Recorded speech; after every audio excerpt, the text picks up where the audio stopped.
Good afternoon, everyone, and welcome to the COVID-19 in Children seminar series. It's a very exciting talk today about schools and our upcoming sessions. As you can see, the next week is on Virology 101, the basic concepts of this virus, as well as the following week would be on primary care perspective. If you go to the next slide. To claim CME credit, please text this code to the phone number that you see. And so today we have a very exciting session on school, and Alan will introduce the folks in a few minutes. Right now, it's my pleasure to welcome Dr. Aslam Khan. He is a second-year pediatric infectious disease fellow at Stanford. He obviously has a lot of clinical experience in infectious disease through his fellowship, and more recently has taken care of our COVID-19 inpatients as well. His scholarly activity is on studying dengue and chikungunya virus infections in Kenya. So Aslam, whenever you're ready, you can go ahead and share your screen. Thank you, Roshni. So the title of the article we'll be discussing is COVID-19 transmission in U.S. child care programs. And this was recently published about 2 days ago as a pre-publication in the Journal of Pediatrics. Just to start, I have no financial disclosures. And as I stated, this is a pre-publication and may undergo further edits, but I'll be sharing the figures that are currently available. For background, within a week of the WHO's declaration of a pandemic, 107 countries have implemented national school closures, and by 3 weeks that had increased to 194 countries. And pertinent to today's topic, there just remains ongoing debate over school and child care center reopenings. And some of the concerns include whether children are efficient transmitters of SARS-CoV-2 and whether there will be an increase in community spread when programs reopen. There's been a couple of studies that recently come out. This was out of South Korea, published in Emerging Infectious Diseases, which didn't identify children being a risk factor for transmission to adults in households. There was another in the Pediatric Infectious Disease Journal. This was out of Greece, had a similar finding with only one child to adult transmission in their family clusters. And then there was one out of science, published in Science out of India, which actually suggested the opposite, and that children may be playing a role. And clearly this is undergoing research. And so that's a hot topic for today. And just 2 days ago, this came out in Journal of Pediatrics to discuss specifically in child care programs in the United States. This was a group out of Yale. What they had tried to compare was COVID-19 outcomes in child care providers who continued to provide direct in-person child care versus those who didn't during the first 3 months of the COVID-19 pandemic here in the US. And they try to be inclusive of the entire United States. What I would say is, just given the numbers, majority of their participants were actually from the state of California.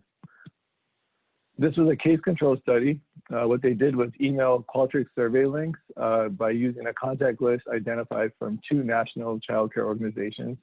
The outcome they were looking for was either a positive test or hospitalization for SARS-CoV-2. And they identified 427 cases by doing this. The exposure that they were using was any exposure to childcare during the pandemic.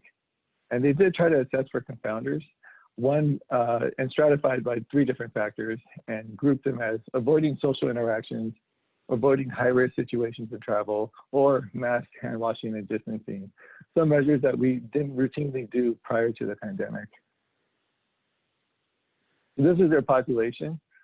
You can see they had 427 cases. There were about 56,000 non-cases, and they did try to match versus controls. You can see that the non-cases and the controls are actually quite similar across groups. When they asked for gender, majority identified as female, close to 97, 96%, as you can see in the group. And then the childcare type was majority 2/3 center-based and about 1/3 home-based. But you can see here with the racial breakdown that there were increase when you look at cases, specifically in the Native American, Alaskan Native, African American, Black, or Latinx groups. And this is something I'll show later on. This is a continuation of that same table. But I just wanted to show here that they did try to look at background COVID-19 transmission in the specific counties, given the variability within the United States, and try to adjust for that. And so that was something that they did by looking at the county death rate. And that was a way that they could use to say transmission was higher in certain areas that then may have been a risk factor for acquiring disease outside of being in a child care center. So these were some of the infection prevention control measures that were implemented, and they try to ask about what people were doing in their child care center specifically. And you can see a lot of them report disinfection, hand hygiene, which I think was the highest. You can see close to 90%. But interestingly enough, and I put a red arrow here, PPE was something that obviously children that are less than 2 cannot typically wear a mask. And even then, that age group is tough. So there was about 12% of children reported wearing masks, and only about 35% of adults report wearing masks, which is interesting to think of when we're thinking of infection prevention measures. The next table, this is basically that same risk stratification by factor 1, 2, and 3 for avoiding social interaction. You can see the first 3. High risk groups or high risk behavior would be that next 4 in the factor 2 column. And then the last being infection prevention measures. And you can see that the reports are quite similar across the group. So table 4 was here on the top. This is really just to show the analytic sample racial demographics versus national estimates. And they try to show that they are similar and that this group may have been representative of the national group just by race specifically.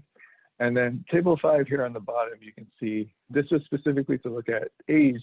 And I think it's important to take into account here that majority of these were children that were toddlers or preschoolers, and about 20% that were reported were probably in that school age range.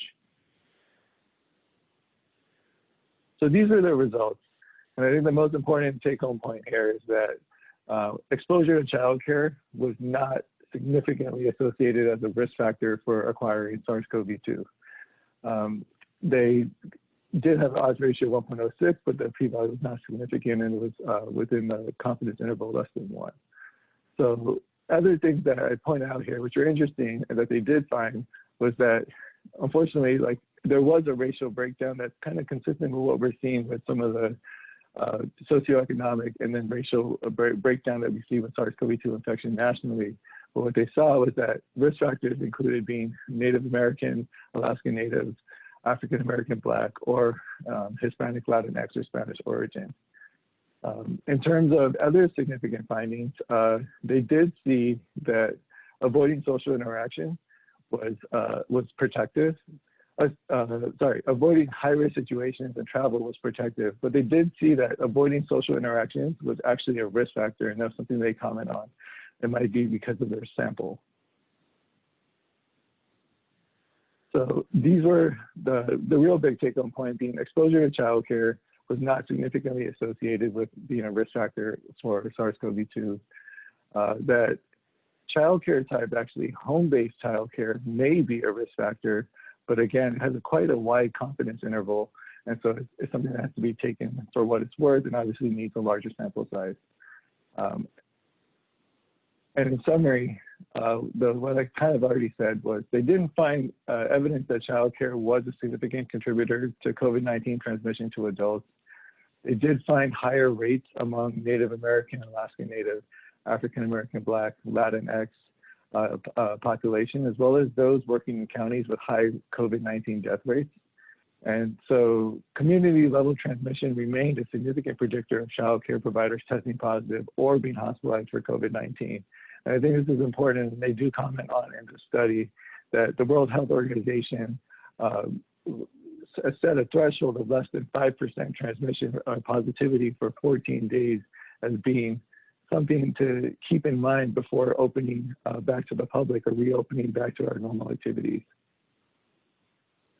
Some of the limitations of this study is, one, interpreting these findings in context of infection mitigation practices that were introduced during the pandemic. These were new. This was a lot of childcare centers were not doing some, may have had hand hygiene and disinfection measures, but including some of these PPE or other measures were something new and introduced and cannot necessarily, may have changed over time. This itself is not entirely representative of all children, given majority were less than 6 years of age and cannot be extrapolated to K-12 schools. They did not measure any adult-to-child or child-to-child transmission, and that's just something but inherently within their study design. And that this data was collected from spring 2020, and the dynamics of everything may have changed by now, especially heading into this fall season. And then the last thing is this was a case control study requiring self-reporting of positive tests, as well as like what their behavior practices were. And so there may be bias introduced from that. And that was a quick summary of that article. Thank you. Thank you very much, Aslam, for that excellent review, obviously timely and very much in keeping with our topic today. So I'll hand it over to Alan. Yeah, thanks, Aslam. Hopefully some encouraging news there and quite relevant for the remainder of the hour. I'm going to introduce Dr. Lisa Chamberlain, and she will then go on and introduce our panelists for today. We are very grateful for giving us their hour. Lisa is a professor of pediatrics in the Division of General Pediatrics here at Stanford. She's also the Associate Department Chair for Policy and Community. And rather than list all of her accomplishments, I will just summarize Lisa's role as follows, which is that whenever we encounter injustices involving children, when children are basically getting a raw deal, whether it's their healthcare or anything else affecting their health, we all tend to have the same reaction, which is we need to get Lisa involved. And so I'm thrilled that she's leading this session today on an issue that is incredibly relevant to our children. Thanks, Lisa. Absolutely. Thank you, Alan. So thank you, Alan and Dr. Matthews, for putting together this important series of talks on COVID in children. It's obviously a critical topic, and I really appreciate you keeping the spotlight on it. Also want to thank Dr. Khan. That was a wonderful overview of a very hot off the press article. So to get started, just for some framing, there's two ideas I'd like to share. First, the scientific evidence about the role of kids in schools and how they are going to combine to contribute to this COVID pandemic is emerging at very rapid speed. Trying to keep track of this literature, both from the United States and globally, is like trying to drink out of a fire hydrant. It's very difficult, and so it's just really hard to keep up. And so one of the things that we were thinking was so important today was to do our best to share with you what we do know. What does the evidence say to date, and bring that to our community of practitioners who are working very hard to make decisions with evolving data. Second, we want to acknowledge that we are all navigating this together. There are significant trade-offs that underlie all of these discussions and all of these decisions. So it's why we titled this COVID in Schools, Navigating Tough Choices. There are trade-offs, and I think that we all benefit from spaces where we can talk about the science and talk honestly about the trade-offs to advance that conversation. Okay, so let's dive in how this is going to roll. I'm going to introduce our different panelists who will speak for 7 to 10 minutes each, exploring different aspects of this complex scenario for kids and COVID in schools. We're going to talk about the evidence and the tension between what we know and what we don't know. We're going to talk about policy trade-offs, both at the national level and at the local level. And then we're going to talk about what this is like for families living in our communities and the trade-offs they're having to make each and every day. After they each present briefly, I'm going to ask them some questions so they can kind of play off each other. And then at the end, we will be taking your questions. So as they're speaking, if you have questions come to mind, please put them either in the Q&A box or the chat box, and we will do our best to corral those and bring those to the panelists at the end. So I'm going to start with Dr. Jackie Czaja. Dr. Czaja is a pediatrician at Ravenswood Family Health Center. She is also the American Academy of Pediatrics Liaison for Chapter 1 to the San Mateo County Office of Education. She's also a mom in our community, and so she will be bringing all of those perspectives to us as she talks about kids and COVID. Thank you so much, Jackie, for your time. Thank you, Lisa, for that introduction, and thank you everyone for being here. It's an honor. I'm gonna have the honor today to give a quick summary as fast as I can about what we know about kids, COVID, and schools at this point. And like Lisa said, obviously this is an evolving subject. Just to make sure we're all on the same page, I wanted to spend a quick second just talking about, again, the epidemiology of COVID in the United States for our children. What we do know is that at this point, children do represent only about 10% of all reported cases, even though they represent about 24% of our US population. New pediatric cases are being reported at an increasing rate over time. And this is likely a combination of both increased community spread and just the more availability of pediatric testing.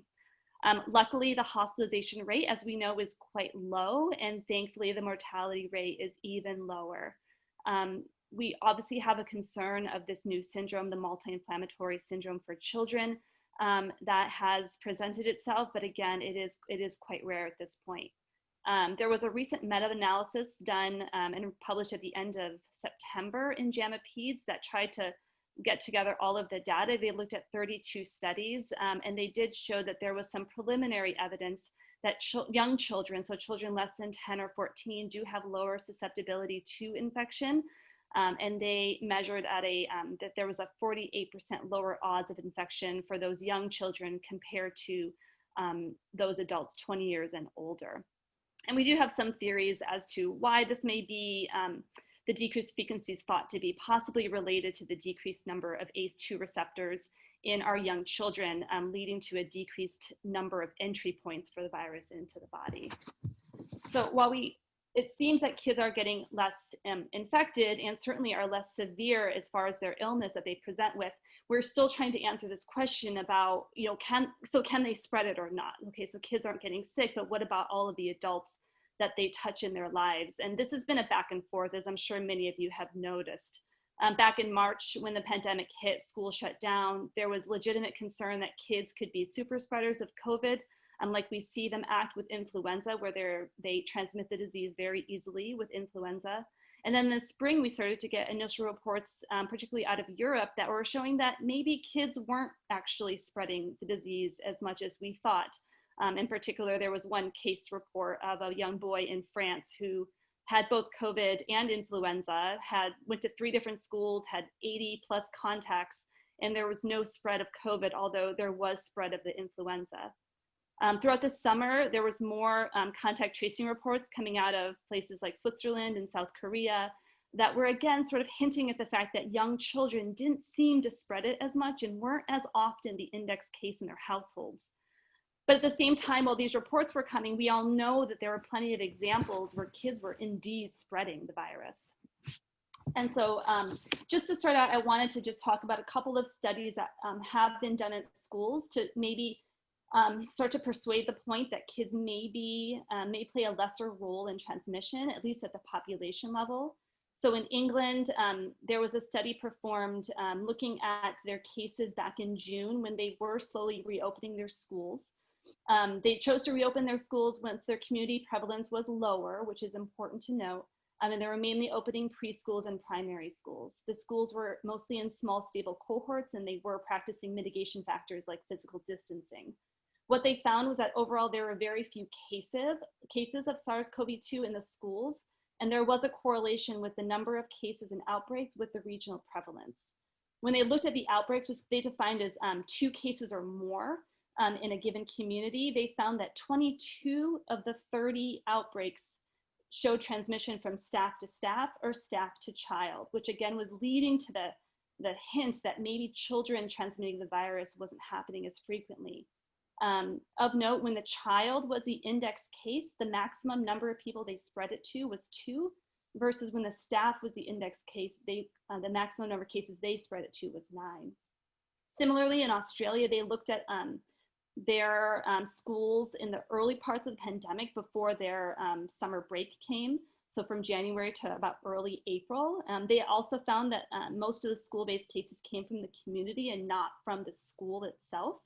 And again, when they looked at transmission rates within the school, overall the rates were quite low because their community prevalence was quite low. But again, they found that there was almost a 4-fold more likelihood of staff to staff transmission versus anything else. And so again, these studies are looking at schools where there were some mitigation factors in play, showing that kids may play a lesser role in transmission at the population level, but stressing the importance that adults need to maintain mitigation strategies even outside of the classroom. And then I just want to mention a couple examples of where we know children obviously can spread the virus. So Israel, back in, I believe it was June, there was a large high school outbreak that occurred. And I believe there were over 178 staff and student cases in this outbreak. In Utah, they recently looked at 3 childcare centers where there were small outbreaks. And in the contact tracing, they found that the children did indeed, some of the children did indeed spread the virus. And if they did spread it, it was most likely to their household members. So we know that children can spread the disease. And given that, I think that just stresses the importance of mitigation factors. So when we look at Israel, we know that the outbreak happened during a massive heat wave when the children and the staff were told that they could go ahead and remove their mask because it was too hot.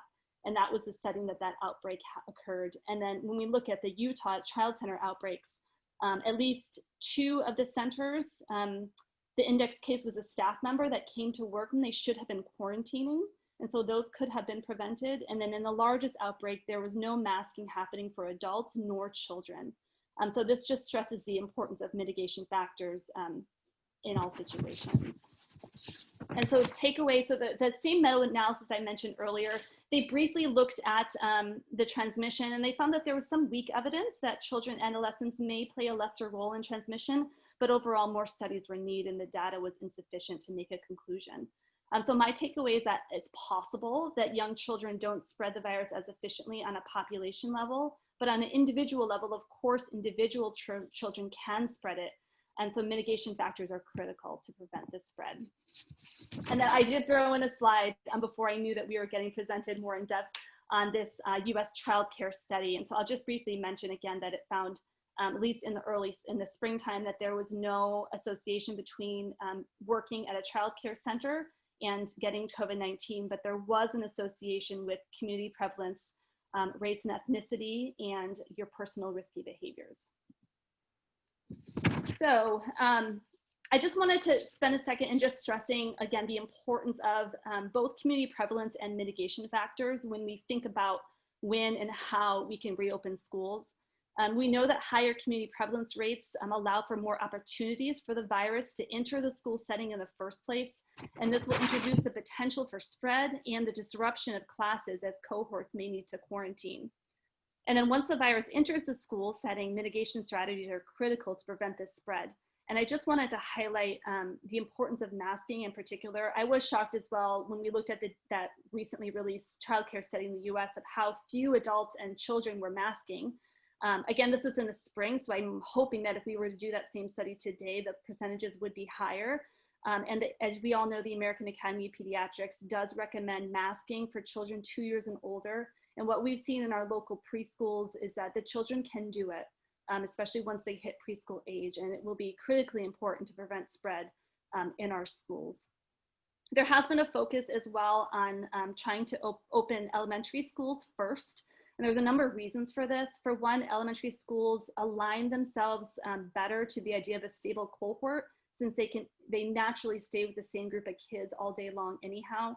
Whereas operationally, this is much more difficult when we think about opening middle schools and high schools, when children often are in different classes every period with different children. We also know that the younger children are probably struggling the most academically with distance learning. And so there's a priority to get them back into school during those very early critical years. And I just, on the left there, I just listed all the different mitigation factors that can work in schools. I'd be amiss to talk about COVID and not mention the disparities that we're seeing. And so the disparities, the racial disparities we're seeing in adults, we're seeing in children as well. And so just briefly in the United States, about 25% of children are Latinx, so 25%. But what we're seeing is that over 40% of pediatric patients with SARS-CoV-2 are Latinx. When we look at hospitalization rates, hospitalization rates are 8 times higher amongst Latinx children and 5 times higher among Black children when compared to white children. And when we look at the multi-inflammatory syndrome in children, while 40% of children in the United States are Black or Latinx, they're making up 74% of all MICS cases. And so we just, again, we just see the racial inequities demonstrating themselves in children with COVID as well. And so that brings me just to my final slide as a summary that I just want to acknowledge that this is incredibly difficult. On the one hand, we have the very real effects of morbidity and mortality from COVID-19. But on the other hand, we have the very real consequences associated with school closure and distance learning, some of which are rising rates of anxiety and depression in our children and teens, increasing food insecurity for families that rely on the schools for meals, lack of childcare and the subsequent deepening of gender inequities as women leave the workforce, and of course, learning loss and widening of already deep achievement gaps along socioeconomic and racial lines. And what makes this even more difficult is that the same group of children that stand to suffer the most from schools being closed to in-person learning simultaneously are the most at risk to get COVID and to experience severe disease from COVID. And so this is hard. I do think that there is a path forward, and hopefully we'll have a chance to talk about this more. But I do still believe that the science is showing us that once community rates are controlled, we can successfully plan to reopen schools with prudent and layered mitigation strategies to keep our school communities safe. Thank you so much, Jackie. That was a tour de force to take us through so much data so quickly. If anyone could do it, it would be you. So thank you very much. Really appreciate that summary. Okay, we're going to pivot now to hear from Dr. Ryan Padrez. Ryan is a Stanford pediatrician, literally today in clinic seeing patients. So thank you, Ryan, for taking a break. He sees patients at Gardner-Packard Clinic and is also the medical director of the primary school, which is an innovative school in East Palo Alto. He's also a dad. So he brings those perspectives to us today to talk about the policy trade-offs. One of his role has been to work nationally with the American Academy of Pediatrics on the School Health Committee and thinking about how to make recommendations for the nation, as well as locally as his role as the medical director in at the primary school, and how he is thinking through the trade-offs of how and when to bring children back to school. So thank you, Ryan, for taking some time out of a busy clinical day. Thank you. Thanks for inviting me here. Real privilege to be here with you all. And I think the perspectives that I want to share are going to build really nicely on what Dr. Czaja just really nicely laid out in terms of the evidence and mitigation strategies, and trying to take that now one next level of looking at actually from the lens of a school and some of the roles I've been playing at the primary school to support them on how do we actually take a lot of these mitigation strategies that have been recommended to us by various organizations and put them in place, and share some stories there and some perspectives. But first, I appreciate being introduced as a dad, because I think it would be hard not to acknowledge that there comes with a lot of feelings in this issue of school opening as a parent, and really wanting my own kids and all the kids to get back to school soon. But I hope my perspectives and comments here can be balanced with a deep appreciation for really the hard decisions that school leaders, public health officials, teachers, and parents have to make in terms of how to approach this issue of opening schools. So I think where I want to start there is take a little deeper dive of how do we support schools with enough resources for these mitigation and prevention strategies to open schools safely. And as Dr. Czaja alluded to, this is hard. Difficult decisions are going to have to be made in terms of looking at taking into account local community spread, what resources are available, what practices are going to be acceptable to teachers and students. Are everyone going to be open to getting testing every week or every month, mask wearing, and then really listening to the parents and families in terms of their desires. And so to take a step back is to ground everyone where we've been over the last few months. Earlier this summer, as we missed a window of opportunity to do really good randomized control trials to look at how effective is school closings to mitigating spread? And so right now, as Dr. Czaja and others just shared, we're getting rolling evidence of a lot of case reports, a lot of looking at what schools have been able to open, but we don't have really crystal clear data. But yet there's this emerging feeling that we have to start to get our schools back open. Let's figure out how to do this safely for the benefit of kids in our community. So over the summer, organizations like our American Academy of Pediatrics took a really strong stand in supporting schools opening and put a number of detailed guidelines out to schools, as did state health departments, local community, county office of educations, and they put out a number of very, very helpful frameworks and guidelines and documents that are out there. Some I think will be referenced in the end of this talk so people can take a look. And these are wonderful, thoughtful. Many people put a lot of time into them to really go more clearly over those mitigation strategies that Dr. Czaja alluded to in terms of what's most effective in the school setting, in terms of mask wearing, ways to effectively promote physical distancing and minimizing group gatherings at schools, really promotion of hand washing, symptom checks, and developing good protocols to work with county for contract tracing. And I think these guidelines are wonderful and thoughtful, but there's one more level of planning and operations that schools need to put a lot of these in place. And so this is some of my lessons learned working at a school like the primary school in East Palo Alto, where how do you actually put these in action is really hard work.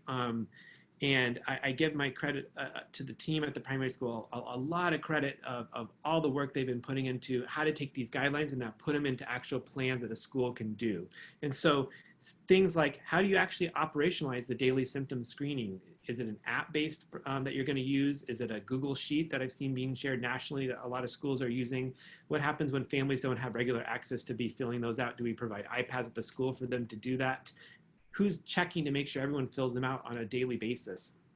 How do you figure out classroom sizes when schools have limited number of classrooms and limited number of teachers to do smaller cohorts? How do you support the front office with the right flow charts to know how to respond to when a child or staff may have COVID symptoms in terms of how long they need to stay away from school, how long they need to isolate if they have symptoms, or quarantine if they were a contact? And who's sort of making the next level decision of who needs a COVID test before they come back or not? And there's a lot of varying opinions out there as to how best to support schools sort of operationalize these hard decisions. And there's trade-offs to be made. If we want to, for example, require testing, a COVID test before a child can return back to school because they had a fever, we know that that might prolong the period of absenteeism that child may have for upwards to maybe a week or more, depending upon how long that test takes to come back. That's then balancing with, do we do that because we want to keep that school community safe? And so these are some of the trade-offs and balances of tough decisions that schools are going to have to make. And so, at the primary school, which is a school that I encourage others to go check out because I'm really proud of it. It's a great school in East Palo Alto. That's a preschool and an elementary school that we've been running some pilot classrooms. And we are a small school with a small number of classrooms. And so far it's been going really well. And I credit my team that they've been working really, really hard to do that. Safe plans have been put in place. So far it's going safely, but this is a small number of kids. And I can only imagine how hard this is going to be to operationalize at a district level with lots and lots of kids. And so it's going to require a lot more resources and supports that are coming to schools. And so even with clear protocols, guidelines, tracking systems, there's always going to emerge new situations that test these safety protocols. And I have to say, even in a couple of weeks of keeping open, you can't even imagine or plan for all the different scenarios you might face. And this is an emerging pandemic, an emerging situation that as we open schools, new scenarios are going to need to be accounted for, and everyone's going to need to have a little flexibility as we work through these. Just finally, I want to share that the two things that I think a lot of school leaders that I talk with are helping to support, as well as others in this space are thinking about, are at that level of community spread. What is safe to really start triggering the opening of schools? Our presenter shared this morning, at the beginning of this presentation, it is the #1 driver of what is going to potentially lead to spread in a school, of what's going on in your community. And so while state numbers, county numbers may start to trigger the allowability of schools to start to open. That may not be the same for at the hyper local level of what's the community spread going on around a school. And so we're paying a lot of attention to the numbers in East Palo Alto around the primary school and trying to use that to drive some of our decision making. But there's not a lot of clear guidance to schools and schools around there of what levels is safe at that local level. The second big issue that I think is coming to play is testing. And should we be regular testing staff? How can we regularly access that easily for schools? And the big question to come as more and more, hopefully, tests come available, potentially these antigen tests that could be really helpful surveillance tools. Should we be regularly testing students? And so these are two questions that we're going to need to grapple with as we sort of move forward into this. But I agree with Dr. Czaja's optimism. I think we can do this. I think we can. This is a matter of, can we provide enough resources and supports to our schools to be able to do this safely? So I'll stop there and we'll move forward. Thank you, Ryan. Really appreciate your insights on the ground, both as a pediatrician and as someone who's doing these trade-offs to create a safe space for those kids in East Palo Alto. So thank you. All right, next we're going to move to our third and final panelist, Shawneece Stevenson. I have known Shawneece now for about 4 years and have enjoyed getting to work with her. She is the Family Success Manager at the primary school, works very closely with the families and parents there, and is a longtime East Palo Alto resident. So she brings a perspective from that as well. And she is a mom. So all of us as your panel today are parents. So we are bringing that nuance to this as well. So Shawneece, if you want to turn on your video and your unmute, and we will bring you right up. Thank you so much. Hi, I'm Shawneece Stevenson, and I've been a resident of East Palo Alto for 22 years. And the perspective I'm bringing is not only working with families, but also being a parent of 2 children who are currently living in the home and one who just went off to college at De Anza. But both of my children, one of my children has a medical condition called sickle cell. So part of the information I'm holding, a part of me, is really those kids who may be impacted because of compromised immune system, but also working with families who are just trying to balance out how to stay safe and provide for your family, how to stay safe and educate my children. So part of the work I do at the primary school, which will be the foundation for some of the information I will be sharing today around the things that our parents are doing with the trade-offs as it relates to COVID. The work I do is called Family Success Coaching. It's basically a capacity building strategy to support families to access concrete supports in times of need, utilizing a family-centered approach. It is couched in our parent program. Every family in our school gets a coach that meets with them pre-COVID on a twice a month at a minimum cadence. So once in the telephone call, and then part of a group with other parents, connecting with others, focusing on parent wellness. And our whole goal is to really strengthen families and to support their self-sufficiency and strengthen their protective factors. Although we serve East Palo Alto and Belhaven communities, is very much mirrored as it relates to race and ethnicity. And I think that's very important to build upon some of the other conversations that we've had. In our community, about 64.5% of our community are Latinos. About 15, almost 16% is African American. And about 7.5% is Pacific Islander. And we have a growing Asian community, which is about 3.6. So that within itself is actually very important. And I'll share why as we get closer into the information I'll be sharing about our families. When COVID hit in March, we really had to shift at our school, and we all gathered together, as I would call in the situation room, said, how do we do this? And we focused on moving from a bi-weekly contact with our families to actually a weekly contact. Each family in our school received a learning call from their teacher and a parent wellness coach, which was focused on the parent wellness. And so I'm going to focus on that piece of it. As a coach, which I am as well, we focus on stress management, crisis management, and remote learning and access to support as they need it. So just between March and June, just to kind of understand, in the midst of the actual crisis, we had about 93% rate of contacting all of our families every week from March to June. Whether it's 15 minutes or 2 hours, we were there to contact a family. We did about 95 referrals in March, and we decreased as it went to June, which was about 21 referrals. Our highest referrals as far as like concrete needs, the specific needs that families have, 33% were written in mortgage, 33% were food, 39% was what I would call financial strain referrals, trying to get connected to the Disaster Relief Assistance Fund from the state, moving help, employment, unemployment, PG&E, those kinds of things that were really impacted our families. Prior to COVID, 50% of our families had a 2-income home. Now, as of this month, 21% of our families have moved to a 1-income home. We had a 4.2% of families who had issues with having income coming into their home. We are now have 30.3% of our families reporting that there's no income coming into their home. So what's the story for us? What's the trade-off?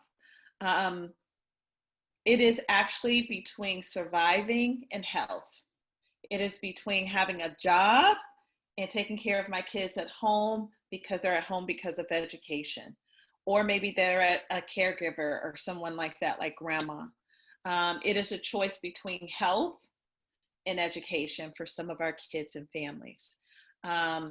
We in East Palo Alto, we've had in the most recent data that was shared in an article as well as in the community, that our city officials are very concerned about COVID positivity rates. We have 15.4%, more than 3 times higher than San Mateo County. And this is mostly because our families are essential workers.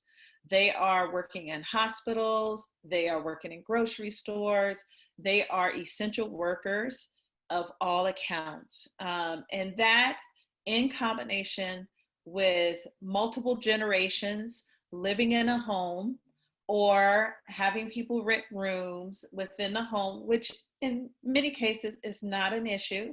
That's just the way we live and it's okay and that's our choice. But when it comes to the spread of COVID, it impacts the whole household. So we have to think about not just the immediate family, but roommates and grandparents and great-grandparents and aunts and uncles.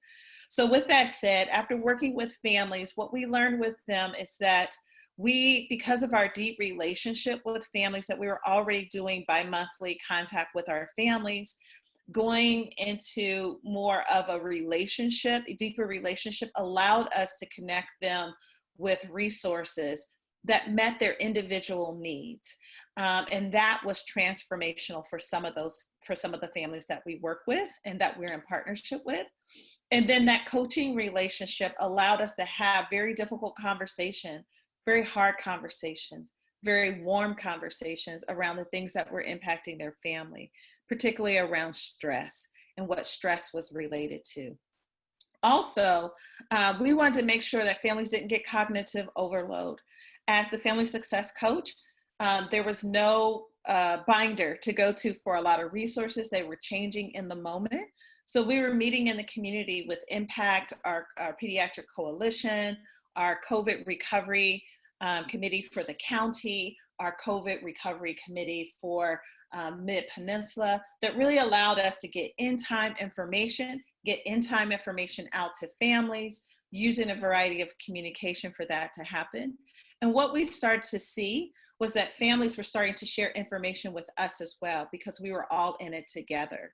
The other thing that we saw after coming back from COVID, as we're in this tail end, hopefully, of COVID, is that we actually were beginning to link families back to the benefits to be able to improve their financial outcome and their financial outlook for themselves and for their families. And we're now moving into jobs, helping families find jobs, addressing families who may have diverse work authorizations and mixed statuses in the home.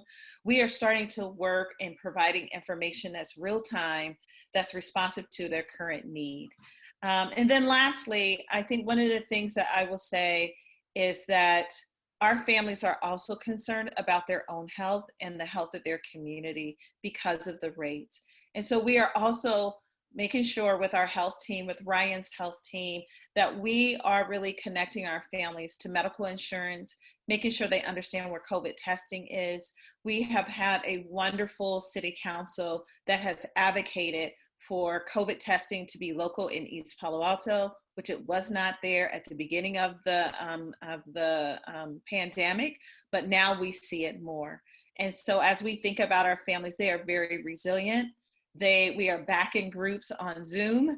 They are happy to be connected to each other because we survive in group, in connection with each other, in community. And that's the story of East Palo Alto. We do it better together. Even when we may have to pull resources from different places to make it, we are a community that builds and strengthens off of each other. So thank you very much. Thank you, Shawneece. Wow. You really bring to life the hard day-to-day trade-offs for so many of the families that live here on the Mid-Peninsula. But this is going to go. I'm just going to ask a couple questions of folks, and then we have some questions that have come in for people in the audience. Please do enter your questions or thoughts that you have, and we will do the best that we can to answer them in the last few minutes. So the first question, and Jackie, we'll start with you. Thinking about the biggest trade-off. So the kids who are, since the fall school year started, most kids are all at home. What's the biggest trade-off do you see, either in your practice with your patients or with your own family, of being home? I mean, we've articulated there is a risk of being at school. What's the trade-off that you're seeing the most having to be home? Yeah, thanks for that question. I think it varies based on the age group of the student that we're talking about. I think what concerns me, both as a parent and a pediatrician, when I look at the younger students, is that, it's really difficult for a kindergartner to learn how to read, I would think, and how to write when they're home. And what concerns me, I work in East Palo Alto as well, and a lot of the parents of my patients, have immigrated from other countries and either don't speak English at all or certainly don't speak English as their first language.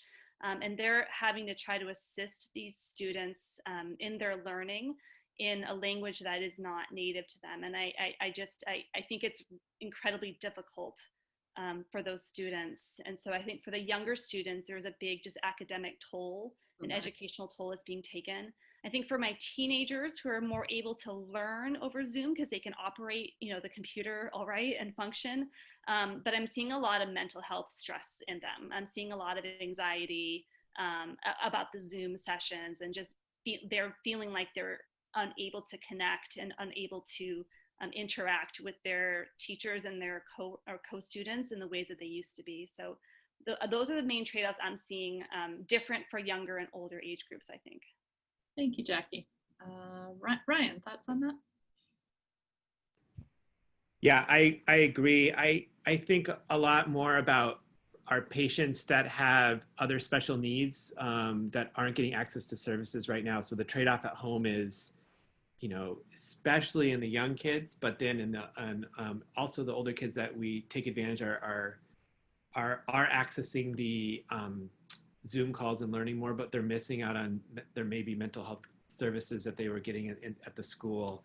I just think the big trade-off here is, in my mind, as a pediatrician, I think developmentally a lot, as many of us do on this, and there are critical windows of developmental windows for kids that no amount of stimulus money, no amount of other services is going to make up for that, because time's going to pass and the educational loss for some of these kids is going to be really, really hard to make up. And so that's the big trade-off in my mind that I'm weighing against. All right, Shawneece, what's the biggest trade-off that you're seeing? I think the biggest trade-off, if I think from a family perspective, I'm very privileged my husband and I are both working at home. We have not lost our jobs. And so I hold that as a privilege. I never thought I would, but I think it is a privilege at this time. And so I don't have to decide between work and supporting my kids. But we have many families who are making that choice to either work, care for their kids, and it's just a really difficult situation. And so I think the trade-off is really health or education or health and work. And so it's just sad that that people feel like they have to choose. The other piece is I agree with Jackie around some of our families who may not have been educated in this country and really trying to support their kid, their child, their student learning at home when they may not know the language themselves, or they've grown up in this country but still have literacy issues, or they're growing in their literacy. And so I do think that impacts our community a lot. I know East Palo Alto has been as a city, has been very wraparound with our families. So providing community learning hubs, being able to say, hey, we have virtual tutoring, like people are just coming out the woodworks talking about what they have to support the families because we just know what the needs are. But I think one of the other trade-offs is the stress of the adult in the home. There have been many of times as a parent, I'm just going to talk for me as a high schooler, where I'm like, did you get the text? Did you get on Zoom? Come on, let me show you how to do the Zoom. Like I'm the tech person. I am not a Zoom tech expert. I need people to help me, let alone me helping my child. So it's not just little kids, it's also the big kids as well, and kind of what that means for them. So thank you. All right. All right, let's do a quick lightning round. So 1 or 2 word answers from you all. Jackie, if you could give advice to parents, what would it be? To have understanding. Ryan? To parents, to be patient. All right, Shawneece, parents. I think 2 words. Okay, sorry, 2 words. Right? For yourself, for your children, for your community. And then I would say fun, embrace it. Not try to fight where we are, but embrace it because we can actually grow from where we are. Embrace it, I like that. All right, and I would add trust yourself. You know your child best. All right, Jackie, to teachers. A couple words of advice. What would you say to the teachers out there? I would say to know how important you are in your community. Right? Yeah, we care. We care. Love that. Shawneece? I actually want to cry because I'm thinking about the teachers. You're doing an amazing job in unusual circumstances, loving our kids. Thank you. So gratitude. To school administrators. Let's go the other way. Shawneece, couple words. What do you say to the school administrators out there? We know you are working behind the scenes and no one gets to see all your work. So we applaud you and we hope you are taking care of yourself too. Self-care, Ryan. To yourself. What do you say to yourself, Ryan? You're a school administrator. Keep planning. Keep working on those weekends. Jackie? I'm going to say we're here to support you. We've made administrators public health experts in the last 6 months, but know that you're not alone. All right, pediatricians want to partner with you. Wonderful. And last, what do you say to the pediatricians out there? We got a lot of pediatricians listening. Jackie, what do you want to say to them? Yeah, similarly, I'm going to say support your schools. I think that they need us now more than ever. Time for us all to come together. Ryan? Reach out to schools. Excellent. And Shawneece? And I would say pediatricians and nurse, just because I have a child with sickle cell, so her nurse means a lot to us, is that you know a lot more. Can you share it with us? And we need your expertise. Awesome. Yes, and a big shout out to the school nurses out there and the district wellness coordinators who are doing double time with their jobs right now. So big shout out to them as well. So thank you. That's kind of a quick conversation lightning round. We've had a couple of questions come in, so I'll just kind of toss these out to the panel here. One person has said, thank you for doing this webinar. Different counties are looking at different things and reopening guidelines. What do we think about the masking for younger children? Some of the guidelines require it for grades 3 and up, and that seems old to this listener. How do we work with schools to update those guidelines to include masking for younger grades? So Jackie, I think some of the things you said really spoke to this person around how critical those masks are. Where are we with the guidelines, and how can we bring the evidence to bear? Yeah, I mean, she's exactly right that in the state of California, it is only mandatory for 100% use at 3rd grade and up, and then it's graduated as you get younger. And the way that's, to be honest, right now, how it's happening in the field is that individual schools and individual districts are deciding to be stricter in their rules. And so I've seen a number of independent or private schools make rules for universal masking, and I've seen districts that are reopening come out with the same thing. So that's one way to kind of get around it, is to work on the individual level. But I agree, as pediatricians, I think any advocacy we have that we know and we see that kids can do this, especially kindergarten and older, I think is going to be powerful. So keep talking. Excellent. Anything to add, Brian or Shawneece, on the masks? And then we have one last question. I would say that some families are already getting used to it. I actually talked to a family about a month ago about a 2-year-old who wanted a mask because everybody else wanted one. They might not have known the purpose, but it's almost like she thought it was fashion. So I do think our kids are modeling what it is that they see. And so it's important to have that model, to me, as young as we can, because they'll follow the adults as well. Last question. One of our listeners raised the point that teachers have expressed a lot of anxiety about returning to school. What have you found to be the most compelling evidence in terms of communicating with them around that anxiety? Ryan or Jackie? Yeah, or Jackie, maybe you want to start. You've been giving talks to a lot of teachers and districts, and then I can build on that of what you've kind of heard. Quickly, we have about a minute. Sure. I mean, I think that, for one, that we need to acknowledge the fear that the teachers have, that this is anxiety provoking.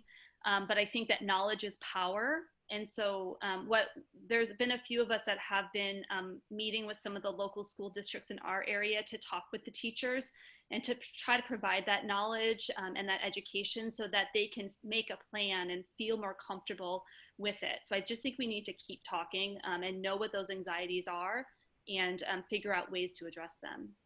Yeah, same. I'm finding when I actually take the time to go through the evidence with them of what we know and what we don't know has been very powerful. It's empowering to the teachers to not have to get it from the media, but from the science. As well as I'm finding that getting regular testing for teachers on a weekly basis is a powerful tool as well to help them feel more comfortable. And so I see there's a question of who's going to pay for it. It's a great question. I come back to how do we get more resources to our school? And this is one that I think our government, our society needs to elevate, to be paying for these tests regularly for our teaching staff to make them feel safe. Awesome. Okay, well, we are unfortunately, Shawneece, did you want to say something? Yeah, I was going to say about the anxiety piece is I think the evidence and the information is really powerful, but we also have to remember this has triggered other things that have gone personally in some people's lives as a caregiver. And so those things go unrecognized. I would say if teachers are having a lot of anxiety and it's triggering something in them, they may want to think about counseling. They may want to think about their own physician to talk to around their anxiety, not how to make it safer, but how do I find that internal peace for myself to manage the trauma that we're in. We are all in this together. We are in it together. We are experiencing it with our families, and that's an unusual place to be. And so I just want to remember the wellness piece for ourselves, because we also are going through it as well. Excellent. All right, with that, we're running out of time. We have had other questions come in, and just want to say that to stay tuned. We have Ann Arvin coming next week on Virology 101. She's amazing. Dr. Arvin is a national leader to learn more about COVID. And then The week after that will be about pediatricians reflecting on COVID, general pediatricians in the community. And so many of these questions that we are seeing that unfortunately we don't have time to address them all today. Thank you for them. We will convey that to that panel. It's about kids with special needs, about what are the more about the downsides to not being able to be in school. And so we will make sure that those are conveyed to those pediatricians. So I just want to really close with saying thank you to the panelists. You all are working so hard and are so busy, and we added something to your plate and you said yes. So thank you very much for your hard work and all that you do. Again, Alan and Roshni, thank you for putting together this wonderful series of talks, and we look forward to hearing more in the coming weeks. So thank you all very much. The preceding program is copyrighted by the Board of Trustees of the Leland Stanford Junior University. Please visit us at med.stanford.edu.